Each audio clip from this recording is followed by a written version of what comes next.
So here's a wonderful photograph from 1922 done by Harry Burton in the tomb of Tutankhamun. This is from the outer shrine. So there are 4 shrines of Tutankhamun. This is the outermost against the wall that you see over here. And what's really interesting are 2 things, and I'll show you a bit what it is. If you look close, you'll see these oars that are laid on the ground. Now, things are all around the shrine and the innermost shrines as well, and they're there placed for a specific reason.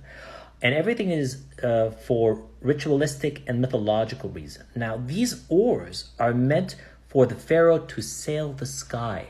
So basically, when you died, you entered and you were found true of voice, you would be allowed on the boat of millions of Ra. Therefore, you would sail with Ra in the day in the sky, as well as descending in the underworld and rising again. So you would remain on that boat. And these oars were supposed to help you to help Ra navigate the boat in the sky. So that's why they're there laid on the ground, so that you may be able to row your way to the afterlife. Another interesting object lays at the very end of the wall here. There are 4 of them, and they're positioned at each corner of the outer shrine. These are known as Imiut. Now, if it's hard to see, don't worry. I'll show you a color version of it. So just keep that in mind. There are 4 of them. So here is the object itself that you saw in the corner. If we pan over, you'll see how there it is, that little skin body, and there's that little twirl and twist with number 194, and then you have a little top there. Well, there it is. Again, this particular section that looks like a bag, and then it's wrapped around the pole with a tip at the end and then a pole. And I'll tell you what that is. This is an ancient sacred object that's placed in sacred spaces to protect or to remind us of the mummification process and death. What you have is a papyrus pole, and that is basically not bloomed. It's just a papyrus.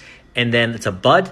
And then over here is you have a sack of an animal with no head and no back. So the head is cut off and there's no back end, just the front end with the head and a little curl that kind of ties up to the pole and a little papyrus stem at the end. At the bottom is an alabaster receptacle that usually contained oil and usually helped to support it. What this was used or represented was an ancient called Imiut, an ancient god, Imiut.